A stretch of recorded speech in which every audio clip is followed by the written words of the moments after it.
Encore une fois, merci à toutes et à tous d'avoir vous être inscrits à ce webinaire pour la présentation du guide audit et diagnostic qui a été co-construit Route de France CEREMA sous l'égide de l'IDRIM. Donc, merci. Ça va se dérouler du coup en plusieurs présentations. Donc, la présentation du guide, je vous présenterai les différents intervenants. Ensuite, on aura une présentation par le CEREMA. Mais tout de suite, je laisse la parole à Jean Dubois de l'IDRIM qui va vous parler un petit peu du déroulement de ce webinaire. Bonjour à tous. Déjà, je vous remercie pour vos nombreuses participations à ce cycle de webinaires. Donc, on est à notre deuxième webinaire de présentation de ce guide audit et diagnostic d'un patrimoine d'infrastructure routière que nous co-organisons avec Route de France. Donc, à l'instar de ce guide, mais aussi de d'autres projets de l'IDRIM, comme la démarche ONR, la gestion patrimoniale des infrastructures, c'est bien un axe structurant du travail qui est conduit par l'IDRIM. Et comme on va le voir justement dans ce webinaire, une bonne connaissance de son patrimoine d'infrastructure, c'est primordial, notamment pour répondre aux enjeux des gestionnaires. Et pour cela, la réalisation d'audits et de diagnostics, tout comme l'usage de bons outils d'auscultation, c'est très très important pour les gestionnaires. Donc voilà, après quelques consignes pour le bon déroulement de ce webinaire, je vais laisser la parole à nos différents experts que je remercie tout d'abord pour le temps qu'ils ont consacré à la préparation de ce webinaire. Donc au niveau des quelques consignes pour le bon déroulement de ce webinaire, je vous propose de couper vos micros et vos caméras pendant l'ensemble de ce webinaire. Ça nous permettra de voilà, pouvoir faire la présentation plus facilement. Ça nous permettra aussi d'avoir pour améliorer la bande passante et faire en sorte que tout se déroule bien sans coupure, de couper vos caméras. Ce que je vous propose aussi de faire, c'est de poser vos questions directement dans le chat. Et voilà, nous essayerons d'y répondre en fin de webinaire ou suite à ce webinaire. Mais voilà, je vous propose de le faire dans le chat et pas d'allumer vos micros pour le faire. Donc voilà, coupez vos micros et vos caméras. Et voilà, donc je vous remercie pour votre présence, pour votre participation, et je remercie encore les experts qui vont intervenir ensuite, et je vous souhaite un bon webinaire. Merci à tous. Merci Jean. Ben, écoutez, alors je crois, Emmanuel, tu as la main sur le diapo. Oui, j'ai la main. Alors, si tu peux juste, voilà. Donc les consignes. Donc merci Jean encore une fois. Donc je vais vous présenter les différents intervenants qui vont vous présenter les sujets du jour. Donc on commence par Christine Leroy, qui est la directrice des affaires techniques de Route de France. Julie Méniol, qui est responsable technique et R&D du groupe Nextroad. Emmanuel Loison, le direction de l'ingénierie et des infrastructures chez Colas. Et moi-même, donc, Pascal Trottier de l'entreprise Pavexpert. Nous aurons également en seconde partie Sébastien Wassner, qui est responsable au CEREMA.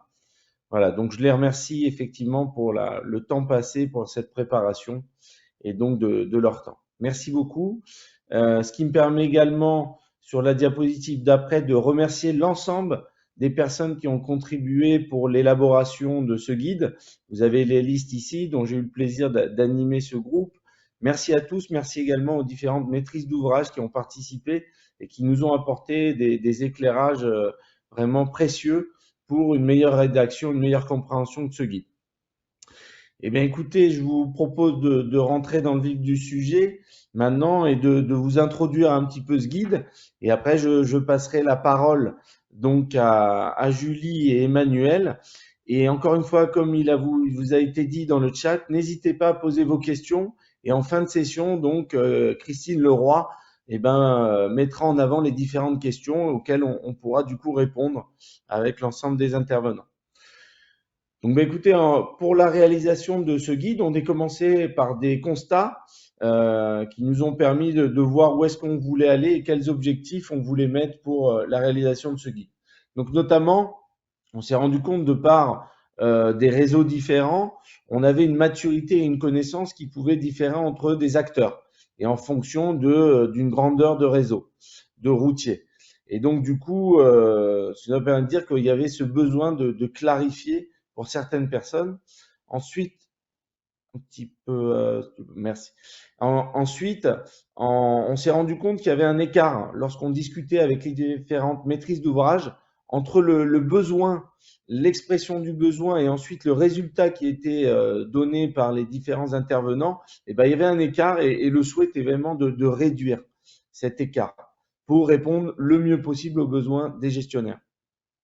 Ensuite, il y avait un souhait vraiment d'éclairer sur les limites des matériels, de dire je peux utiliser quel type de matériel pour quel type de réseau, à quel moment, à quelle fréquence. Donc ça aussi, l'idée, c'est l'objectif de ce guide est aussi d'apporter un éclairage sur ce sujet.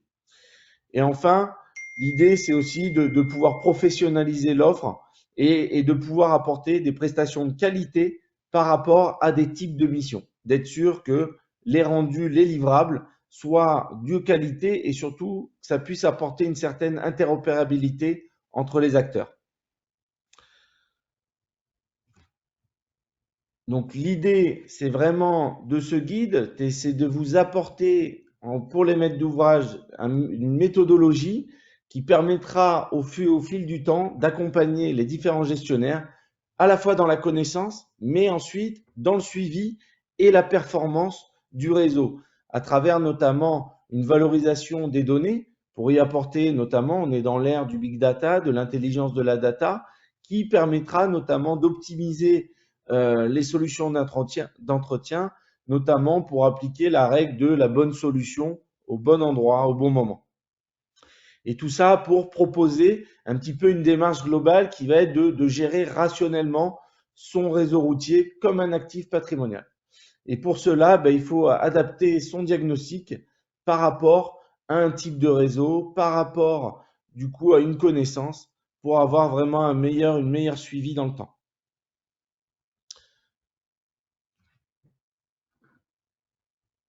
Donc du coup, encore une fois, vraiment, l'objectif, c'est d'amener un sujet de performance, vraiment pour améliorer le niveau de service, pour améliorer le niveau de la sécurité des usagers. Et vraiment, et l'idée, c'est du coup de clarifier par rapport à un besoin. Donc, écoutez, ce qu'on va faire, c'est, donc après, il y a la partie, si tu peux, juste la diapo d'après. Voilà, donc, lorsqu'on a parlé du coup de démarche, on a souhaité du coup découper ces différents moments en missions afin d'y apporter à partir en fonction de la nécessité et du moment où vous allez faire tel ou tel type de diagnostic, de pouvoir apporter un besoin qui soit clair avec un objectif, un prérequis et un livrable qui soit bien défini. Donc pour ça, on a découpé en 6 missions qui vont vous être présentées. Et donc, comme vous pouvez le voir, dans le schéma, l'idée vraiment, c'est d'y apporter une démarche dans le temps.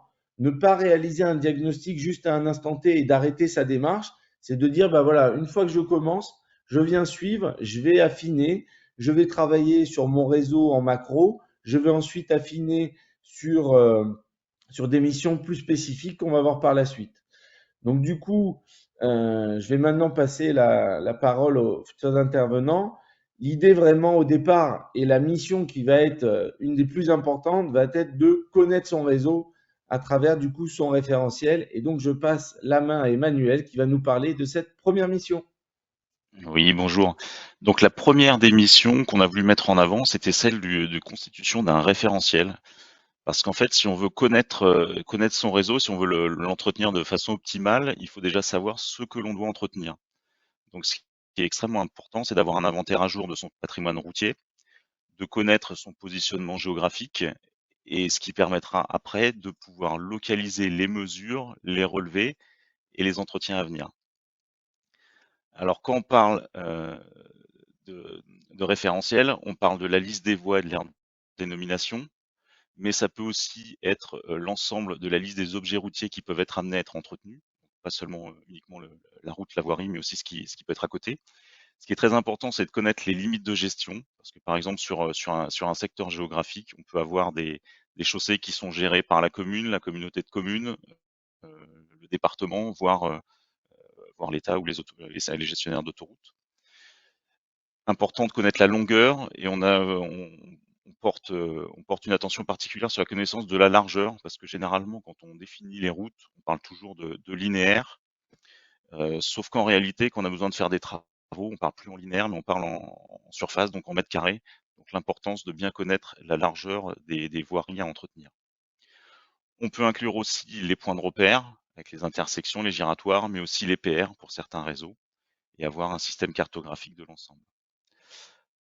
Alors quand on parle de référentiel de voirie, en fait, on va faire l'association d'un filaire cartographique, comme par exemple sur la partie droite, là on voit tout un réseau de voies sur un secteur donné. Ce filaire cartographique est géoréférencé, c'est-à-dire qu'on connaît exactement la position de chaque point sur cette route, et ça permet la localisation parfaite des routes et des rues. Actuellement, le référentiel de voirie, le filaire qui est le plus utilisé, c'est un filaire par route, qui permet d'avoir une référence et qui est assez simple à obtenir, sachant qu'on peut aussi avoir dans certains cas un filaire par sens de circulation qui peut permettre une gestion un peu plus précise et de planifier des travaux par sens de circulation. Et on peut aussi imaginer avoir un référentiel qui prendrait un filaire par voie, c'est-à-dire qui permettrait de gérer les voies en fonction de leur utilisation, par exemple une voie bus, une voie de circulation routière, mais aussi gérer par exemple une voie cyclable et pouvoir gérer des travaux de façon différenciée sur l'ensemble des sections. Une fois qu'on a ce référentiel, on va le segmenter en tronçons. Donc la façon de segmenter les tronçons peut être variable. On peut imaginer par exemple sur la carte de gauche pouvoir sectionner le filaire d'intersection à intersection. Donc, pour chaque rue, on va lui donner un nom unique, et pour chaque tronçon, on lui donnera un identifiant unique aussi.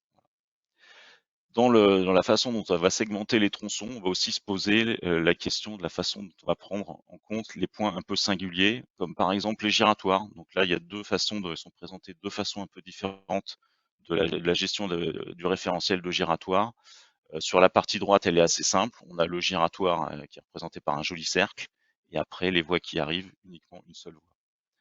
Sur la partie de gauche, c'est un peu plus compliqué puisque finalement, chaque entrée et sortie de giratoire est traitée différemment. Mais dans les réalités et sur le terrain, effectivement, ce sont aussi deux voies différentes. En dessous, la question, par exemple,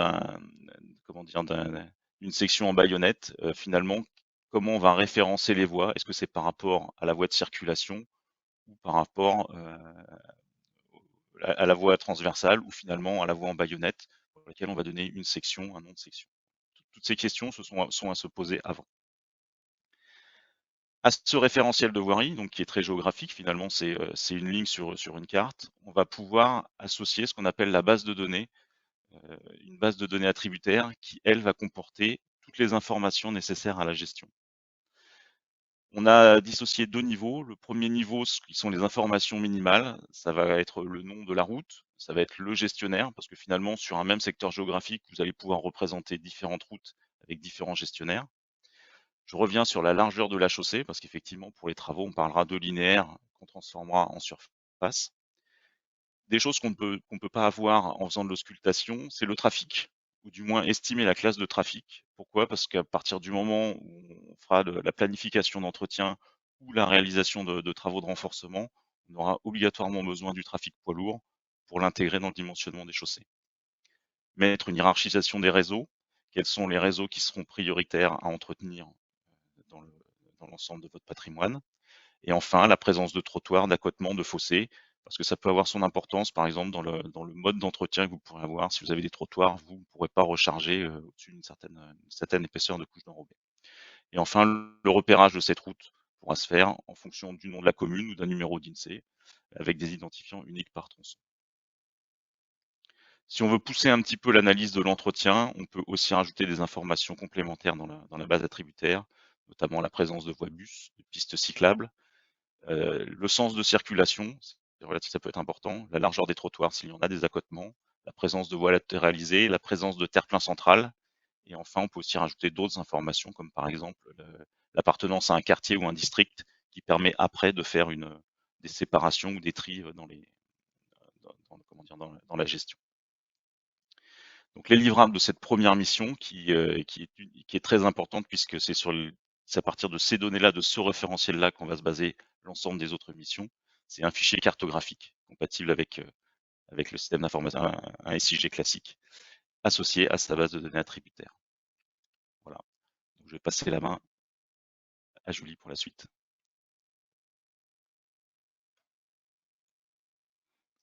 Bonjour à tous.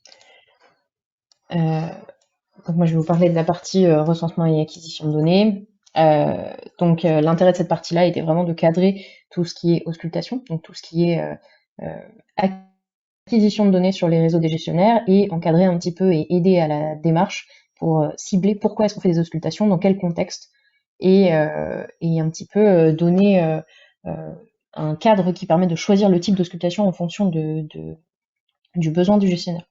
Alors, il y a une des choses sur lesquelles on a travaillé dans le guide, c'était justement de cadrer le fait qu'on réalise des auscultations si on a un cahier des charges, c'est-à-dire s'il y a un besoin qui est défini et qui a été discuté avec le gestionnaire, on a essayé de mettre en place des outils pour aider au choix des auscultations en fonction du besoin. Ça, c'est dans le cadre du fait que le gestionnaire ait défini son besoin et les données qu'il souhaite obtenir. Cette partie-là, donc le D2, ces missions-là ne comprennent pas l'interprétation, on est vraiment sur le choix de l'auscultation et la réalisation des auscultations. On en parlera plus tard, mais l'idée c'est vraiment d'arriver à un moment où soit il y a un besoin qui est défini, ou soit on est dans une situation d'accompagnement, auquel cas il y a une autre mission qui sera définie pour vous accompagner, pour définir les auscultations qui sont nécessaires à réaliser en fonction de l'état du réseau et en fonction de vos objectifs. Donc par exemple, plein d'animations. On a différents types de recensements qui seront intéressants et réalisables en fonction du type de l'étude qui sont retenus. Donc on a mis en place un certain nombre de visuels pour aider à la détermination des choix des moyens d'acquisition. Par exemple, si on est dans une démarche de définition de l'état général d'un réseau, par exemple l'état surfacique ou structurel, on aura différentes choses qui seront possibles. Programmation et budgétisation, il y aura différentes choses qui seront possibles, etc. Sur le détail des travaux et sur l'inventaire et l'évaluation du patrimoine. Donc là, on n'est plus dans l'auscultation chaussée, mais vraiment sur les sujets afférents qui ont un impact en fait sur votre manière de gérer le réseau et la production de programmes de travaux et de choses comme ça. Donc si vous voyez ici, on a par exemple le tableau global que vous retrouvez dans le guide, bien évidemment, qui vous permet de voir, donc c'est un diagramme d'assistance au choix des moyens d'auscultation en fonction du besoin. Donc par exemple, si on veut faire un état surfacique du réseau et que ce qui nous intéresse, c'est de voir les déformations, donc le niveau longitudinal, etc., on a différentes options. Donc on a le niveau d'adaptation, est-ce que c'est pertinent ou pas pertinent, est-ce que c'est absolument nécessaire, si on a un rond qui est complexe. Et puis, quelles sont les différentes options qu'on peut réaliser. Par exemple, il y a des exemples de matériel qui peuvent vous permettre d'avoir des choix en fonction du besoin de réalisation d'auscultation sur le réseau. Donc, on a aussi mis en place un certain nombre d'annexes sur la méthode de mesure d'auscultation qui vous permettent de vraiment comprendre en fait comment sont relevées les différentes choses, quels sont les objectifs, quels sont les modes opératoires, etc. Donc on a par exemple des modes opératoires qui ont été faits pour la prise d'image, le relevé de dégradation, les déformations, l'unilongitudinal, la déformabilité, etc. Donc tout ça vous trouverez en annexe du guide. Donc ça c'est un exemple de fiche. On a bien évidemment le titre, on a les objectifs. Donc par exemple si on prend la prise d'image, l'objectif c'est d'acquérir des images de la chaussée.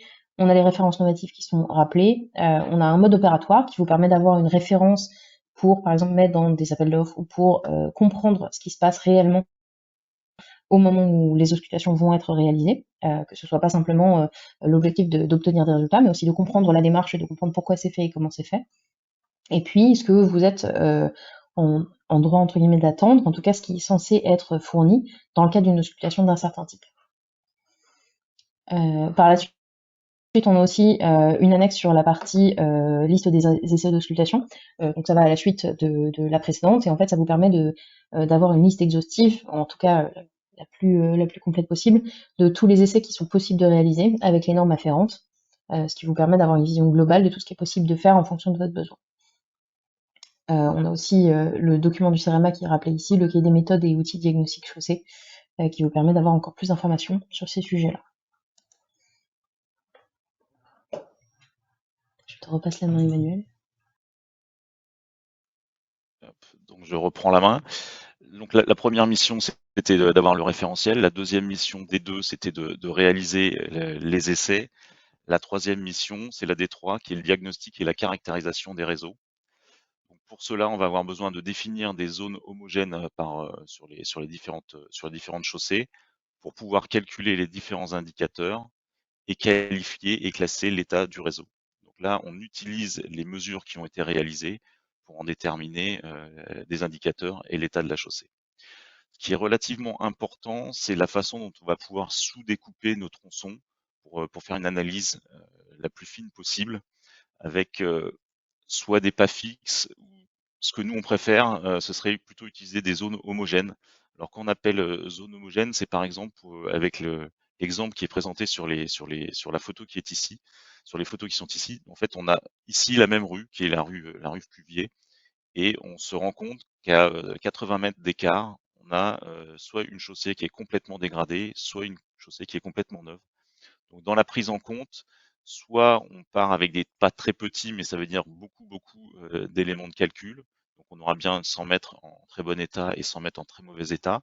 Si on part avec une chaussée sur l'ensemble de la section, sur l'ensemble des 200 mètres, et ben si on fait un état moyen des indicateurs, on aura une chaussée qui sera moyenne, ce qui n'est absolument pas le cas. Alors qu'on préfère travailler plutôt sous-découper cette section en une section très mauvaise et une section très bonne, qui permettra d'adapter les solutions de travaux. Pas de travaux forcément sur la solution qui sera très bonne, ou de l'entretien, on va dire, très ponctuel, et des travaux beaucoup plus lourds sur la chaussée qui est en mauvais état. Donc, pour qualifier l'état du réseau, la méthode des calculs des indicateurs n'est pas incluse dans cette mission D3. On considère que ces calculs doivent être sortis de la mission d'auscultation et qu'elles doivent être réalisées dans une mission qu'on a appelée D6 et sur laquelle nous reviendrons tout à l'heure. Donc il est effectivement possible de créer, de modifier ou de faire évoluer la méthode de calcul, mais cette mission, elle est vraiment à part et elle doit être pensée avant l'auscultation ou entre deux auscultations pour avoir quelque chose d'homogène. Si on veut pouvoir statuer sur l'évolution de l'état d'un réseau, il est absolument nécessaire de conserver les mêmes méthodes de calcul d'indicateurs d'une année sur l'autre. Sinon, on comparera des choses différentes et finalement, on ne pourra pas avoir des conclusions, et notamment savoir si la politique d'entretien ou si la technique choisie convient ou pas au trafic et à la région. On peut changer la méthode de calcul des indicateurs, mais ce qui est extrêmement intéressant, c'est de garder l'historique des mesures. Parce que si on modifie la méthode de calcul des indicateurs, en gardant l'historique des mesures, on peut aussi recalculer les nouveaux indicateurs à partir d'anciennes mesures. Et là, cette fois, on pourra comparer deux indicateurs, deux indicateurs ensemble. Alors dans les exemples d'indicateurs, là on est vraiment dans les exemples, on n'a pas voulu donner de recettes de calcul. Chacun doit le prendre en compte et les faire un peu en fonction de ses besoins. Mais globalement, on peut imaginer par exemple un indicateur de surface qui représenterait le confort, la sécurité ou l'étanchéité de la structure, donc plutôt un état général de la couche de roulement. Un indicateur de structure qui lui représente l'état structurel de la chaussée et de sa pérennité. Alors cet indicateur, lui, est plus important, notamment parce que c'est sur celui-là qu'il va y avoir les plus forts coûts de remise en état. Si jamais on a une chaussée qui est dégradée structurellement, ça coûte forcément beaucoup plus cher que de remettre en état une chaussée qui ne serait dégradée que en surface, que sur la couche de roulement. On peut aussi imaginer un indicateur global qui pourrait combiner à la fois l'indicateur de surface et l'indicateur structurel. Ça, ces indicateurs sont des notes. Derrière, on peut avoir besoin de les retransmettre sous le format d'un état. Donc les intervalles ici sont donnés uniquement à titre indicatif. Donc par exemple, de mettre une note mauvaise de 0 à 3 et surtout mettre en regard à quoi cela pourrait correspondre. Donc par exemple, un état mauvais pourrait correspondre à une présence de dégradation grave généralisée sur l'ensemble de la section. Quelque chose qui serait plutôt mauvais avec une présence de dégradation mineure, cette fois étendue, ou de dégradation grave localisée. Une chaussée moyenne avec une présence de dégradation mineure localisée. Et la chaussée bonne, forcément, quasiment pas de dégradation. Les livrables de cette mission D3 sont les indicateurs calculés qui doivent être intégrables au système d'information du gestionnaire, donc soit sous le format d'un tableur Excel ou d'un format CSV ou d'un shapefile pour l'intégrer, shapefile ou équivalent pour l'intégrer dans un système d'information géographique, et toujours avoir avec ces notes, pouvoir les faire une corrélation, avoir une clé qui permet de les rattacher à des sections qui ont été prédéfinies dans l'étude D1. Avec tout ça, donner un rapport d'étude avec les moyens, les résultats et les statistiques de l'ensemble des données. Ceci peut être complété avec un schéma itinéraire de synthèse par voie, par exemple, comme on voit en haut à droite, ou alors sous forme de cartes thématiques qui peuvent être soit sous format PDF ou intégrées dans un SIG, ou alors restituées sous la forme d'une plateforme web qui va permettre notamment de faciliter l'accès aux résultats. À toi, Julie. Donc la parole pour la partie D4 qui est la partie préconisation. Donc dans cette mission-là, on a intégré tout ce qui concerne la priorisation multicritère des sections, l'orientation des travaux types, donc là on parle bien de travaux types, on ne parle pas de solutions de travaux spécifiques pour des sections, donc on a une vision réseau dans cette mission, une estimation macro du coût des travaux, donc pareil à l'échelle réseau puisqu'on est sur des solutions types, une programmation pluriannuelle qui permet d'avoir une programmation technique mais aussi budgétaire et de faire des priorisations, et des investigations complémentaires. Donc pour ce qui concerne la priorisation multicritère des sections, on peut partir du principe que la priorisation des travaux peut se faire selon des indicateurs d'état, de structure et de surface, n'importe quel autre indicateur qui sont pertinents, sécurité, confort, bruit, etc. À partir du moment où les objectifs du gestionnaire et d'établissement de la priorisation sont fixés à l'avance ou en cours de route, mais les objectifs doivent être appuyés sur des indicateurs qui sont pertinents pour l'étude. On peut prendre en compte le niveau de trafic PL, on peut prendre en compte des spécificités locales, on peut penser à la météo, des voies de bus, des zones d'activité, des ports, n'importe quoi qui concerne vraiment de la viabilité vernale, etc., qui concerne le réseau, ou des choix de politique de sécurité.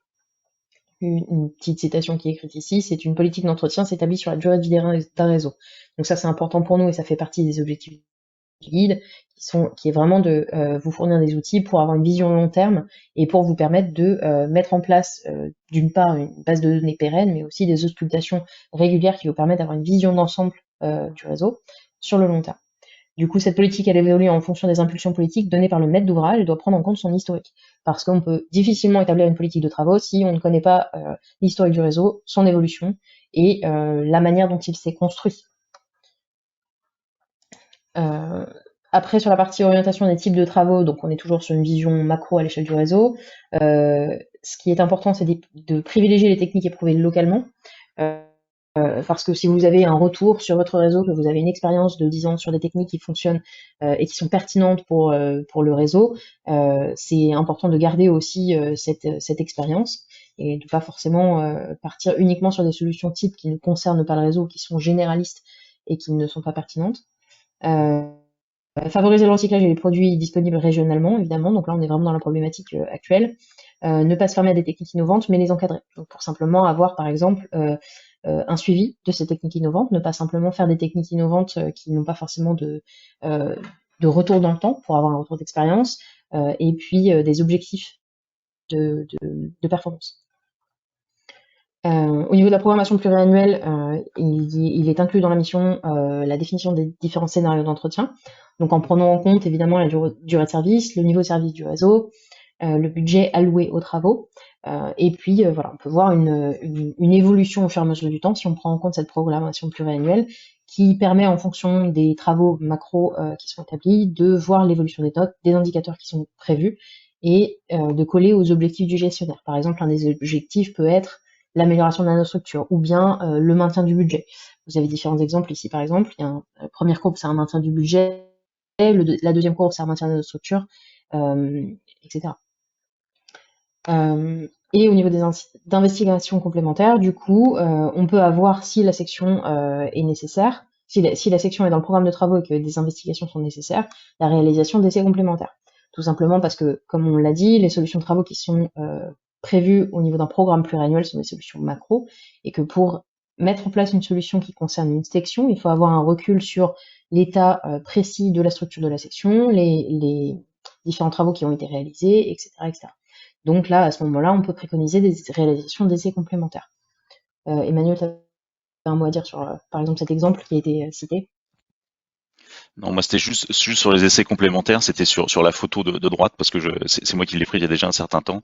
Et en fait, c'était la réfection d'une couche de roulement en enrobé sur une chaussée qui était déjà dégradée avec beaucoup de fissuration. Et en fait, la couche d'enrobé qui était remise par-dessus, et ben finalement, au bout de très rapidement, on a vu réapparaître une remontée de fissures qui en fait montrait qu'on avait déposé finalement un enrobé qui était trop rigide pour la souplesse de la chaussée et finalement qui a cassé. Donc finalement, c'était un choix technique qui n'était pas très bon. Et on aurait dû effectivement se poser la question de la déformabilité de la chaussée avant de remettre une couche d'enrobé. Merci. Et du coup, au niveau des livrables de cette mission, on considère qu'il y a un rapport d'étude qui doit être livré, bien évidemment, puisqu'on est vraiment dans une étude quand même à l'échelle du réseau, comprenant la liste des solutions types qui ont été utilisées dans le programme travaux et dans l'établissement du programme pluriannuel, un arbre de décision qui permette d'avoir un recul sur la priorisation multicritère qui a été appliquée, tout simplement pour avoir justement cette possibilité de revenir en arrière et de réfléchir à comment la politique a été établie, et que même s'il y a des changements d'interlocuteurs ou s'il y a des changements au niveau des choix politiques ou techniques, on puisse revenir en arrière, on ait cette connaissance de comment les indicateurs ont été établis et quelles ont été les règles de priorisation. La liste des coûts unitaires correspondant à chaque stratégie, qui bien évidemment sera à mettre à jour, puisque les coûts unitaires ne sont pas fixés une fois pour 10 ans, malheureusement. L'évolution des indicateurs en fonction des stratégies, la synthèse pluriannuelle du budget global en fonction des stratégies et des critères choisis par le gestionnaire.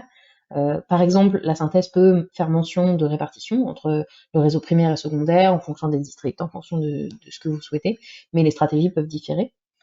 Et puis, la liste des investigations complémentaires avec justificatif, par exemple, s'il s'avère qu'au moment de l'établissement de la programmation pluriannuelle, on voit que certaines sections nécessitent vraiment des investigations complémentaires, soit par manque d'informations, soit parce que les travaux sont à court terme et que on a besoin d'informations complémentaires sur l'état de structure, etc. Liste des investigations complémentaires avec justificatif. Bien évidemment, dans les livrables, en plus du rapport d'étude, il y aura les données numériques intégrables au système du gestionnaire, donc là ça peut comporter par exemple des données SIG, etc. Mais qui soient exploitables et qui soient historisables, ce qui est très important. Daniel, je te laisse la main pour le dessin. Ouais, merci Julie. Donc comme tu l'as dit, c'est vrai qu'on était toujours à l'échelle du réseau et là maintenant on va passer à l'échelle de la section. Juste pour vous rappeler, vous avez un chat. Si vous avez des questions à poser, n'hésitez pas. Donc voilà, Emmanuel, je te laisse la parole. Ouais, donc comme tu viens de le dire, Pascal, effectivement, dans l'émission, alors D1 le référentiel, D2, D3, D4, on était à l'échelle du réseau. Là, la dernière démission dans la grande roue, parce qu'il y en a encore une dernière au milieu, qui est la mission des 5, qui est la mission d'aide à la conception des travaux, y compris des travaux de renforcement. Pour cela, on s'appuie sur un guide du CEREMA Dream qui s'appelle Diagnostic et conception des renforcements de chaussée de 2016, qui va permettre de définir de façon très précise la nature des travaux à réaliser sur les sections qui ont été déterminées en fonction des notes que l'on a données et de la politique d'entretien que l'on a décidée. Pour définir ces travaux, on va s'appuyer sur dans le guide, il y a une phase 1 qui concerne en fait tout ce qui est historique de la chaussée, c'est-à-dire connaissance de sa structure, connaissance de sa déformation, de son niveau de dégradation, de connaître le nombre de poids lourds, enfin le trafic qui ont pu passer dessus, dans quel climat, dans quel contexte hydrologique se situe la chaussée. Tout ça, ça va nous permettre de modéliser la chaussée existante et d'en déterminer un état d'endommagement. Soit la chaussée, il lui reste encore un petit peu de durée de service, et on peut faire un renforcement et la prolonger. Des fois, la chaussée, malheureusement, arrivée à la fin de sa vie, et là, on est obligé de refaire une restructuration complète. Connaissant l'état de la chaussée, son état actuel, on va pouvoir redimensionner à partir des données de trafic prévisionnel, des orientations techniques qui ont été vues préalablement, en fonction des contraintes altimétriques, du risque de calcul, de la durée de service, du nombre de poids lourds que l'on va attendre sur la durée de service. Ça va nous permettre d'envisager différentes techniques pour entretenir la chaussée, pour la renforcer. Donc dans ces différentes techniques, on va retrouver le renouvellement de la couche de roulement, donc comme par exemple les solutions d'enduit superficiel, les enrobés coulés à froid, ou la réalisation de couches de roulement en béton bitumineux mince ou semi-grenu. On reste bien encore dans les préconisations dont avait parlé Julie, hein, même pour les enduits superficiels par exemple, qu'on a déterminé qu'on devait faire sur certaines sections des enduits superficiels, on fait de toute façon une visite préalable aux enduits qui vont permettre de déterminer de façon plus précise la technique d'enduit et les dosages d'enduit. Donc ça fait partie aussi du focus que l'on fait sur les sections à entretenir pour mettre la bonne technique au bon endroit. Sur la partie rechargement avec ou sans décaissement, on aura les solutions grave émulsion. en grave bitume, en EME. Si on peut se permettre notamment de relever et de remonter le fil rouge, on peut utiliser aussi des renforcements avec des grilles, avec des géotextiles par exemple, ou des grilles, différentes grilles. On peut utiliser des matériaux traités au liant hydraulique. Et on peut aussi imaginer faire des solutions de retraitement en place, que ce soit aussi bien au liant hydraulique qu'à l'émulsion. L'objectif de l'étude de ces solutions, c'est qu'elles soient adaptées à la section, dans les conditions de la section, et surtout, c'est de pouvoir trouver la meilleure solution technique, la plus économique, et aussi la plus environnementale possible. Et je rappelle pour cela que l'éco-comparateur STEF peut être utilisé pour comparer différentes solutions les unes entre les autres. Les livrables de cette mission des 5 sont les notes de calcul et la modélisation de ces zones homogènes, les préconisations avec la pertinence des différentes solutions qui sont envisagées. Ça peut être notamment sur les durées de vie, parce que différentes solutions peuvent ne pas prolonger de la même durée de service la chaussée.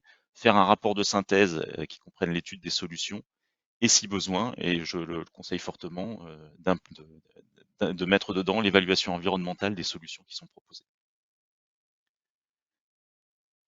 La dernière des missions, la mission des 6 pour Julie.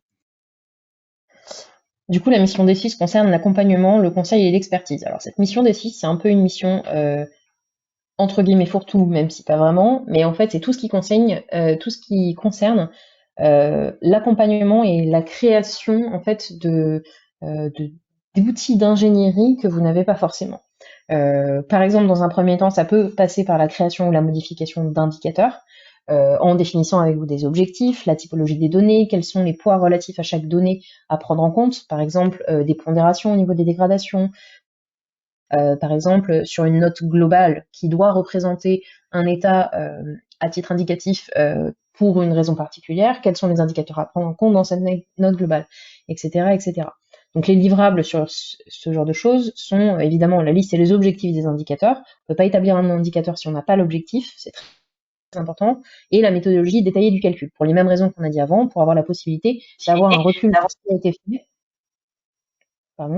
D'avoir un recul sur ce qui a été fait et pour, dans le temps, avoir une historisation. Pour pouvoir éventuellement retravailler sur ces indicateurs si jamais les objectifs changent. On a ensuite, une fois qu'on a créé des indicateurs, bien évidemment, le suivi de ces indicateurs dans le temps. Donc dans les missions qui sont comprises dans le D6, ça peut être par exemple de déterminer des lois d'évolution d'indicateurs. Donc ça intègre bien évidemment la nécessité d'avoir quelques années de recul sur les indicateurs. Donc en fonction des indicateurs, ça peut être plus ou moins longtemps, mais voilà, d'avoir un recul sur le réseau avec des calculés sur plusieurs années et d'avoir la capacité à grande échelle de faire une loi d'évolution qui concerne le réseau et qui est vraiment pertinente en fonction du contexte local.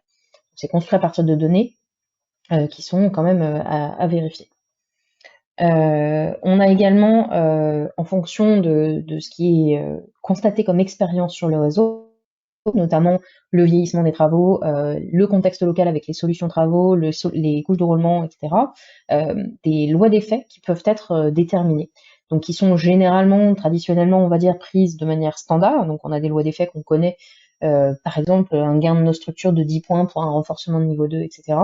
Ça, c'est des choses qui sont traditionnellement appliquées, mais en fait, on peut aussi imaginer que ces lois d'effet vont être prises en compte de manière un peu plus locale si vous avez un peu plus de recul sur l'établissement de lois d'effet sur votre réseau. Si vous savez qu'un type de couche de roulement, par exemple, se comporte soit très bien, soit mal sur votre réseau.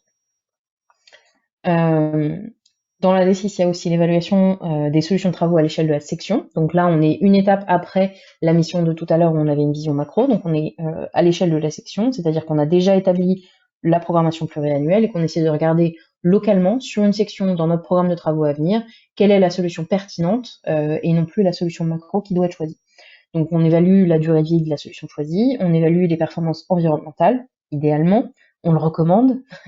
Il peut y avoir une qualification des procédés d'entreprise également et une évaluation de la pertinence du choix financier. En fonction, si vous avez par exemple plusieurs solutions, on peut aider à arbitrer ces solutions en fonction de vos objectifs.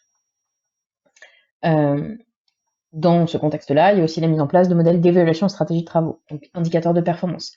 Est-ce que les travaux ont été réalisés, est-ce que les bons travaux ont été réalisés au bon endroit? Est-ce que la solution était pertinente ou pas? Est-ce que l'investissement a été suffisant ou non? Et si oui, très bien. Sinon, quel est l'impact sur la politique d'entretien et quelles sont les adaptations qui doivent être réalisées. Les interventions ont-elles été faites au bon moment, notamment au bon moment dans l'année ou au bon moment en fonction de la coactivité future qu'il va y avoir s'il y a d'autres travaux qui sont prévus sur le réseau pour d'autres sujets. Ça peut être, par exemple, si vous avez des canalisations à refaire, c'est peut-être pas le bon moment pour refaire une chaussée. Les entretiens préventifs ou curatifs, et globalement répondre aux questions où investir, combien investir et quand investir. Parce que l'objectif, c'est de mieux investir. Et je passe la main, du coup, Merci. pour la fin. Merci à tous les deux en tout cas pour l'explication de ces différentes missions. Donc vous l'avez compris, ce guide se veut vraiment à tiroir parce que vous n'allez pas avoir besoin de toutes les missions, en tout cas pas sûr au même moment.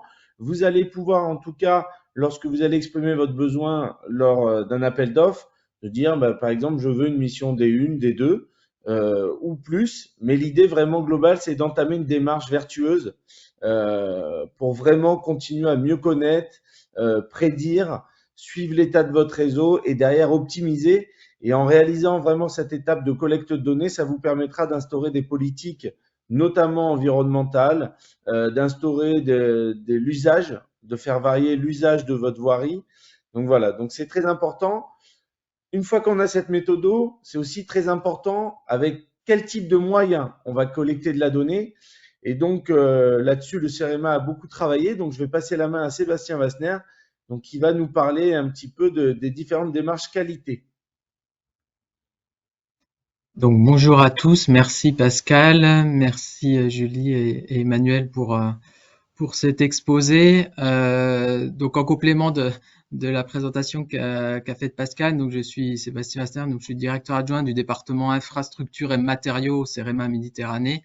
Et j'appuie Pascal Rossini qui est également présent à cette webconférence sur l'animation des secteurs d'activité liés à la chaussée et aux infrastructures routières et ouvrages d'art au sein du CEREMA. Donc effectivement, ma présentation vient en complément de ce qui a pu vous être présenté sur le guide audit et diagnostic. Donc, tu peux passer la slide, Pascal, je ne sais pas qui passe. Et donc globalement, on a voulu, donc les gestionnaires qu'on côtoie ont des questions par rapport à cette problématique de gestion d'un patrimoine. Et donc l'ingénierie publique et privée aujourd'hui est en capacité d'y répondre. Et donc ce guide finalement fait le lien entre la demande et l'offre disponible. Et donc comme ça a été signalé, on va essayer d'avancer un petit peu et de vous présenter quelques éléments en matière d'auscultation et de données disponibles. Slide suivante. Donc du coup, aujourd'hui, en fait, de nombreux investissements ont pu être réalisés au cours des dernières années par l'ingénierie publique et privée. Et finalement, ces investissements, ils ont permis de développer une offre assez conséquente en matière d'auscultation qui va prendre en compte l'ensemble des dernières technologies de capteurs. Et donc, quels que soient les enjeux du réseau, on parle de réseau structurant ou de réseau secondaire, plus secondaire, eh bien, quels que soient les objectifs que les gestionnaires peuvent avoir en matière de sécurité, en matière d'usage, en matière de structure, on en a parlé. Aujourd'hui, on a à disposition des outils qui permettent d'investiguer et de mesurer et de caractériser ce réseau. Julie l'a évoqué, donc en 2021, on a commencé un premier travail et on a publié une note au sein du CEREMA qu'on a appelé Cahier des méthodes et outils de diagnostic de chaussée, donc note portée par mon collègue Baudouin Espier du CEREMA de l'agence d'Autun. Et donc dans le document que je vous invite à récupérer, on va trouver des éléments sur les différents moyens existants, sur leurs limites d'usage et leur capacité à répondre à ces besoins.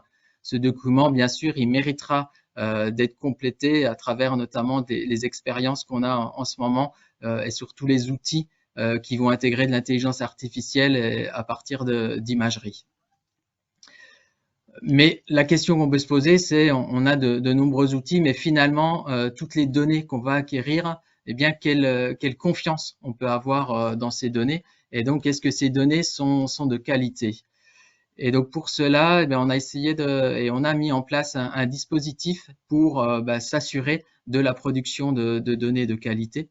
Et donc le dispositif, on a deux approches qui sont complètement complémentaires. La première, c'est l'agrément Laboroute, avec l'intégration d'un programme neuf qui va traiter spécifiquement des essais in situ. Et donc, on va avoir des audits qui vont porter dans le cas de l'agrément Laboroute, sur les moyens d'essai. Et en parallèle, on va mettre en place un label CEREMA des moyens d'auscultation. Et donc pour cela, l'idée est de s'appuyer et d'élargir le périmètre d'intervention des centres vérificateurs historiques du CEREMA au niveau des matériels LPC. Je citerai le centre vérificateur de trappe pour les matériels APL ou de déflexion notamment. Et donc, fort de cette expérience, on veut étendre à l'ensemble des matériels l'évaluation de la qualité de ces outils à travers ce label CEREMA qui sera mis en place très prochainement. Donc l'idée, c'est si l'appareil va appartenir à une famille de références, eh bien on va essayer de la caractériser au regard de cette référence. Donc cette labellisation, vous voyez le schéma qui vous est présenté à droite, on l'a décomposé en différentes parties. Si je prends quelques minutes pour vous exposer un peu son contenu, on va tout d'abord avoir une partie qui va tourner sur de l'étude de dossier, un dossier technique qui va permettre au CEREMA d'évaluer à quelle famille de référence le matériel doit être attaché, et également de compléter la connaissance du fonctionnement du matériel.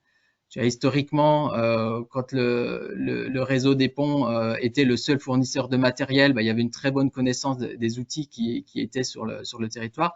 Aujourd'hui, on a une ouverture, ce qui permet d'avoir aussi accès à des nouvelles technologies.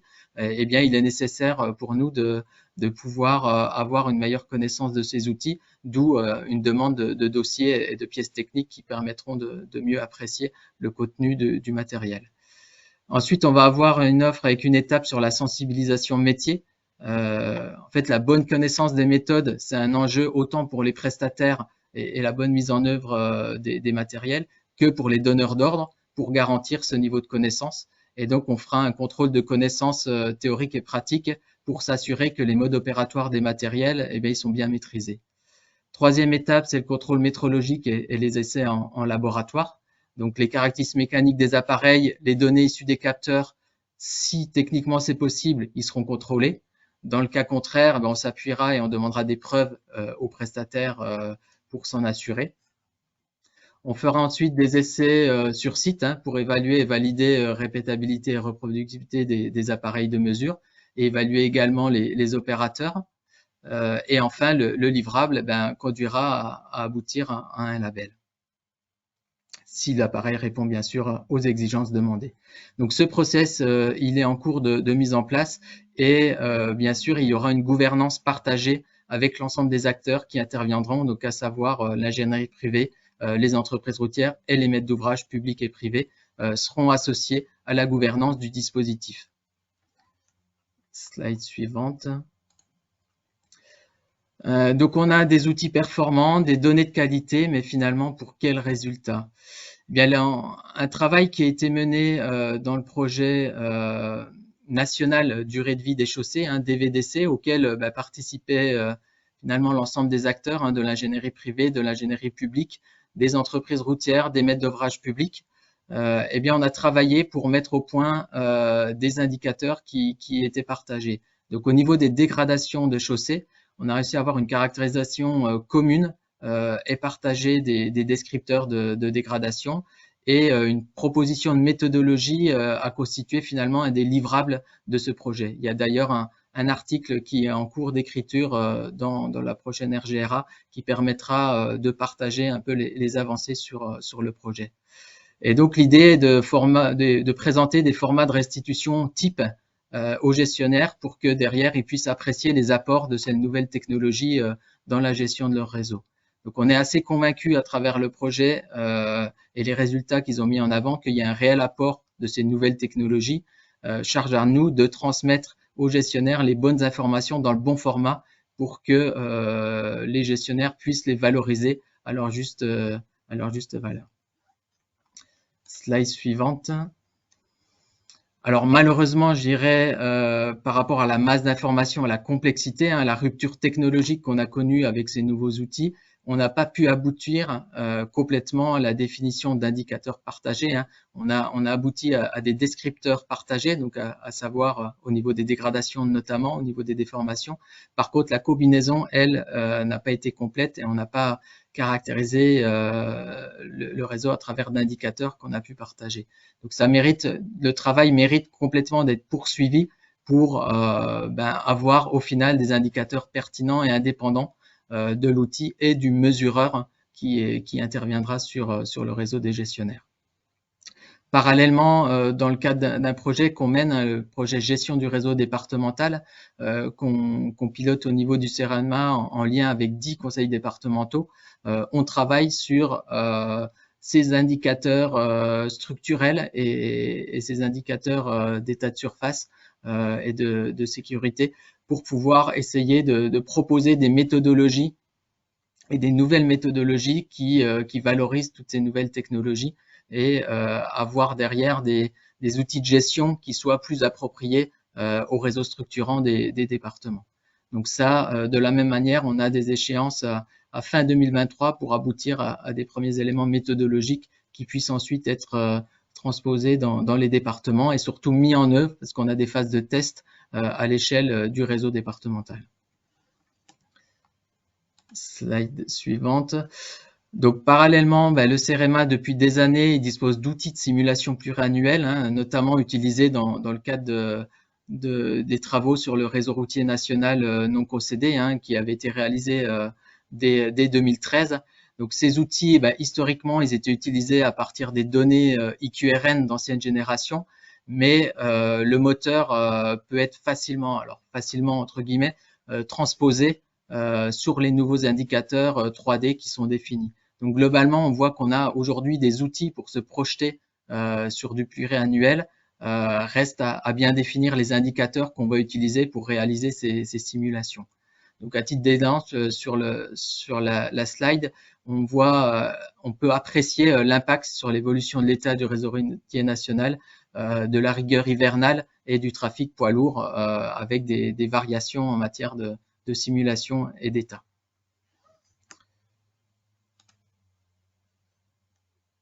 Du coup, au-delà de ces approches chaussées, hein, jusqu'alors, on est très centré sur la chaussée. Je pense qu'il est quand même essentiel, et dans le contexte actuel, d'optimiser plus largement l'infrastructure.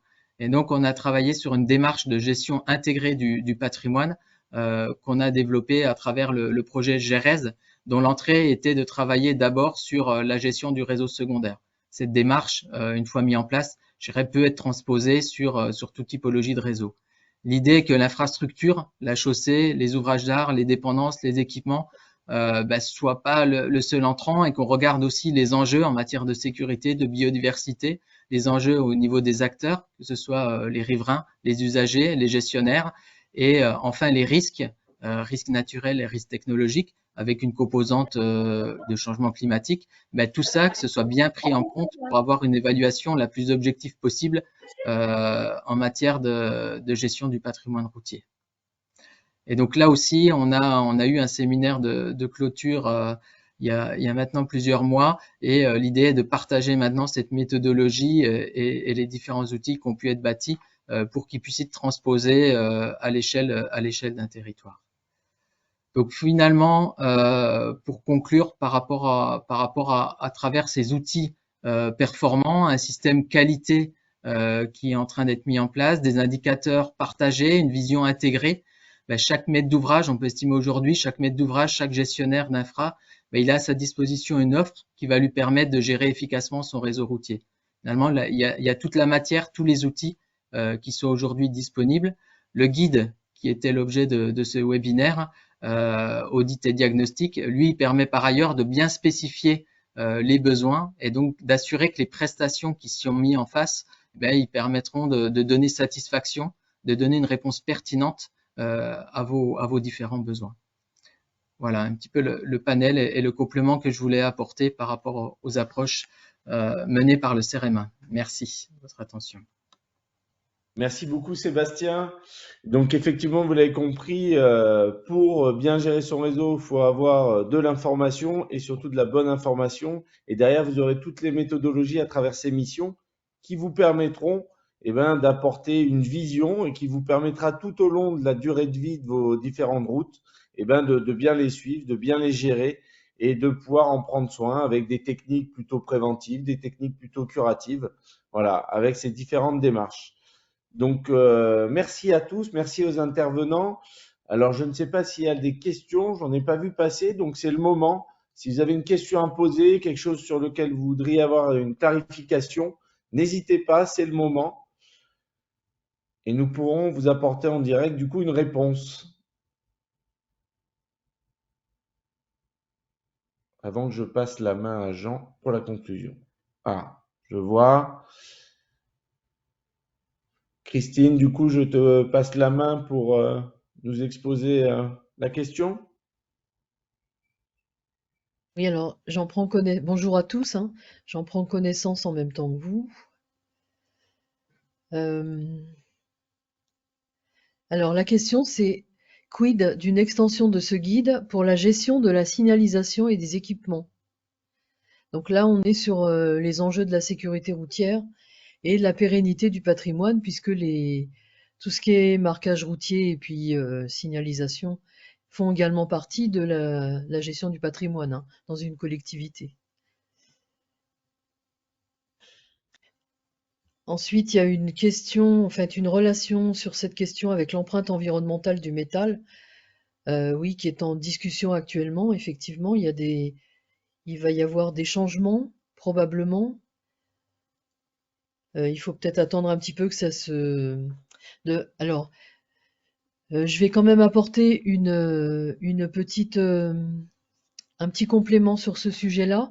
Effectivement, actuellement, nous sommes en train de discuter avec le syndicat des équipements de la route pour qu'il y ait une partie qui soit intégrée dans SEV, de manière à ce qu'on élargisse un peu le champ d'application du logiciel, qui soit pas seulement centré sur la construction routière et l'infrastructure routière en elle-même, mais que ça comprenne aussi tous les équipements de la chaussée. Donc ça, Alors, c'est en cours et ça viendra dans le futur. Donc on pourra aussi utiliser SEV pour pouvoir mettre l'évaluation environnementale et bien sûr, SEV sera à jour vis-à-vis de l'empreinte environnementale des métaux utilisés. effectivement, alors concernant la première partie, ce guide, lors de la rédaction, a été partagé avec les équipes, donc comme l'a dit Christine, du syndicat des équipements de la route, et ils travaillent actuellement sur un guide complémentaire qui va être vraiment focus sur tout ce qui est équipement. Donc ça, c'est une démarche qui est en cours. Emmanuel, tu voulais rajouter quelque chose? Non, non, enfin, je voulais juste dire que finalement, le principe qu'on avait utilisé dans le guide, dans ce guide, finalement, peut aussi s'appliquer en le transposant un peu à beaucoup de choses, hein, y compris les équipements de la route, hein. À partir du moment où on a un référentiel et on sait où sont tous nos éléments, on peut les suivre dans le temps et enclencher les plans alors, pas d'auscultation, mais de suivi des matériels, de mesure d'état, comme on peut faire sur les réseaux, hein. On sait le faire sur tout ce qui est signalisation horizontale, verticale. C'est des choses qui peuvent être faites de façon assez identique finalement.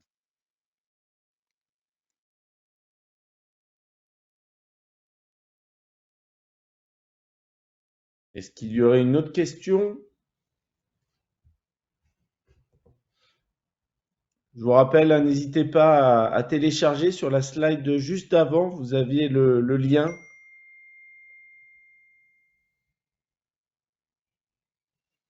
Donc n'hésitez Sinon, pas. directement en ouvrant les micros, hein, en ouvrant les micros et en parlant, c'est aussi plus facile que de perdre du temps à taper. Merci pour votre question.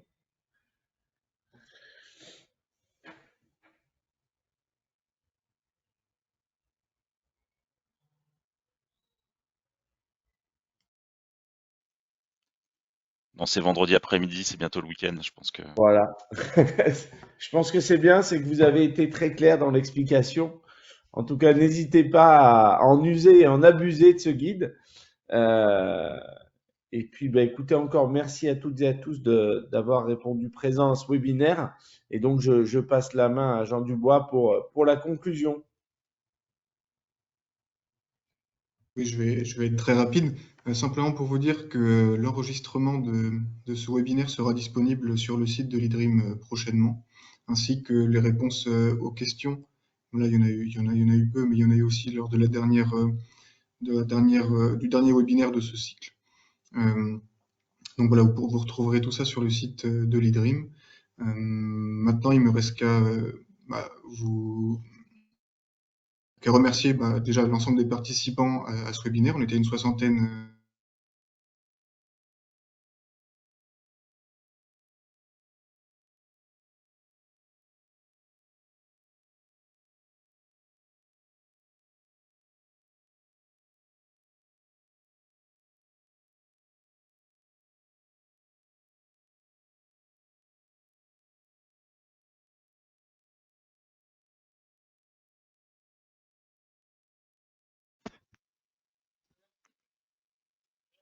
Est-ce qu'on a un petit problème de son, Pascal, avec Jean? Ouais, je pense qu'il y a un petit problème de connexion. Bah, tu peux faire la conclusion. Voilà. Bon, est-ce que Jean, c'est bon pour toi? Oui, je suis désolé, ça a dû couper. Voilà, donc je sais pas quand est-ce que ça a coupé, mais voilà, pour remercier l'ensemble des participants de cette session et de celle d'avant, et remercier aussi l'ensemble des intervenants d'aujourd'hui pour leurs prestations. Voilà, merci beaucoup.